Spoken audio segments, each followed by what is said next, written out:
यह एक पुरानी दास्तान है जहां अरब की रेतीली जमीन पर एक ऐसा दरवेश गुजरता था जिसकी सादगी और दानशीलता ने दुनिया की दौलतों को शर्मसार कर दिया।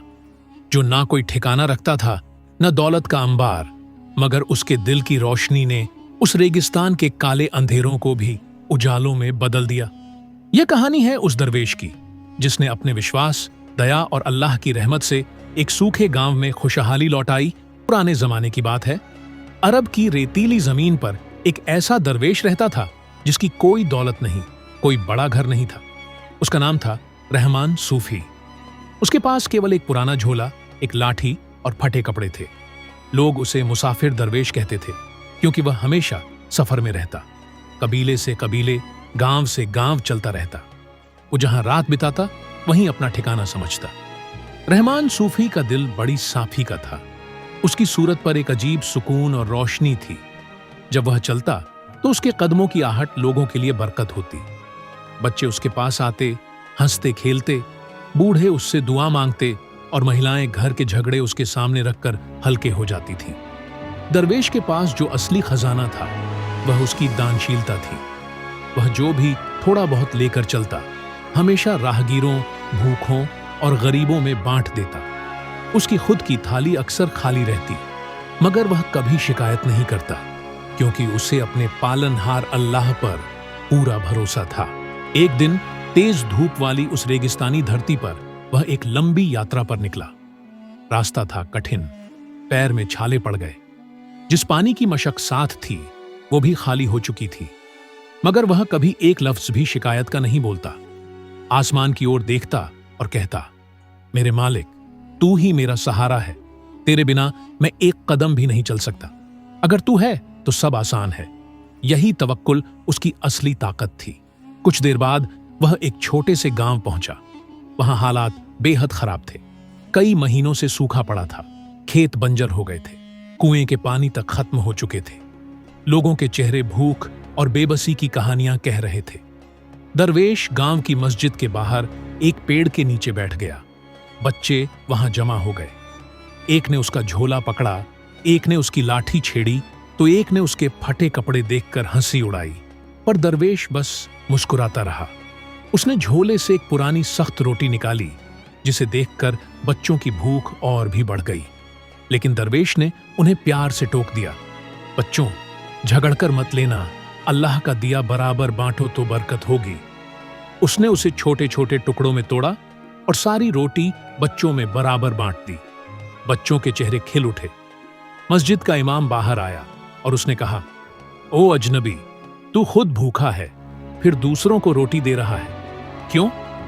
दरवेश ने धीमी आवाज में जवाब दिया, मैं जब दूसरों का पेट भरता हूं तो अल्लाह मेरा भी पेट भर देता है। मैंने कभी हिसाब नहीं रखा कि मैंने कितना दिया और मुझे कितना मिला।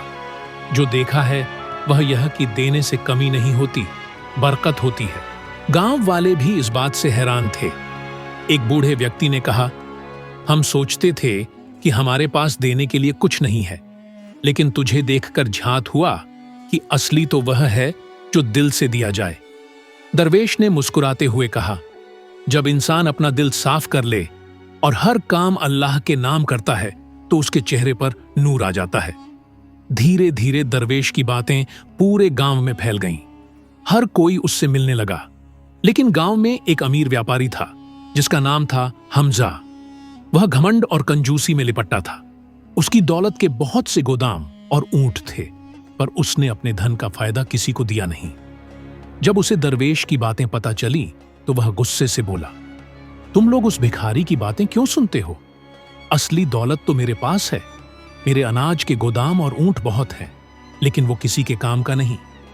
गांव वाले देख रहे थे कि अमीर के अनाज भरे गोदाम बंद पड़े हैं, जबकि दरवेश अपनी आखिरी रोटी गरीबों में बांट रहा था।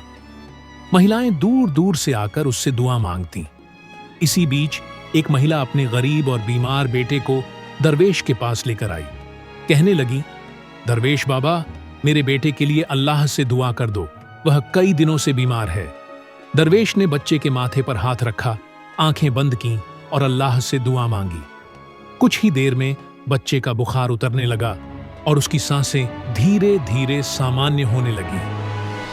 गांव के लोग इस चमत्कार को देखकर दंग रह गए, मगर हमजा का दिल जलने लगा। उसने नौकरों को आदेश दिया, इस दरवेश को गांव से निकाल दो। अगर यहां रहा तो मेरी दहाड़ खत्म हो जाएगी।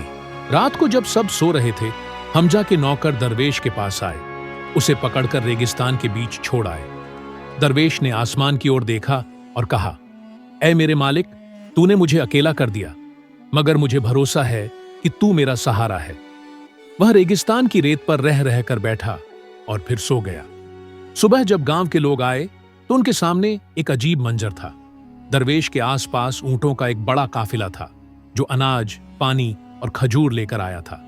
काफिले के सरदार ने कहा, हमें अपने सफर में ख्वाब आया था कि एक फटी चिथड़े वाला दरवेश रोशनी से जगमगा रहा है। हमें अल्लाह का इशारा हुआ कि उसकी मदद करनी चाहिए। गांव वाले खुशी से झूम उठे। दरवेश ने अपने पास मौजूद सामान गरीबों में बांट दिया। तब से गांव वाले कहते हैं, असली दौलत वह है जो दूसरों के काम आए।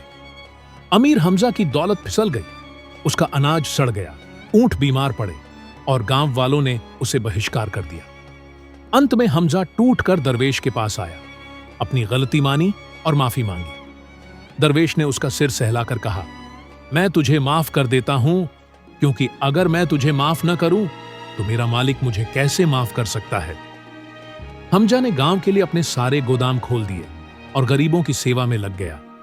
गांव में फिर खुशहाली आई, बारिश हुई, खेत हरे हुए और सबके चेहरे पर खुशियां लौट आईं।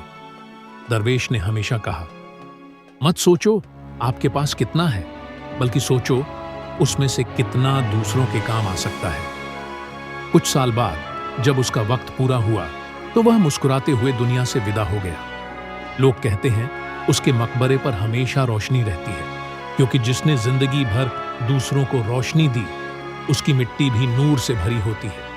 यह कहानी हमें सिखाती है कि असली दौलत सोना चांदी या महंगे गोदाम नहीं, बल्कि दूसरों के लिए अपनी मदद और दया है।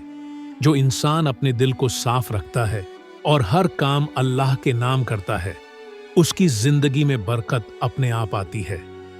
रहमान सूफी की तरह हर एक हमको चाहिए कि हम भरोसा करें, दया करें और सबके लिए रोशनी बने, क्योंकि जब हम दूसरों को नूर देते हैं तो हमारी खुद की जिंदगी भी नूरानी हो जाती है। यही है असली खजाना। असली यह कहानी हमें सिखाती है कि असली दौलत सोना चांदी या महंगे गोदाम नहीं, बल्कि दूसरों के लिए अपनी मदद और दया है। जो इंसान अपने दिल को साफ रखता है और हर काम अल्लाह के नाम करता है, उसकी जिंदगी में बरकत अपने आप आती है।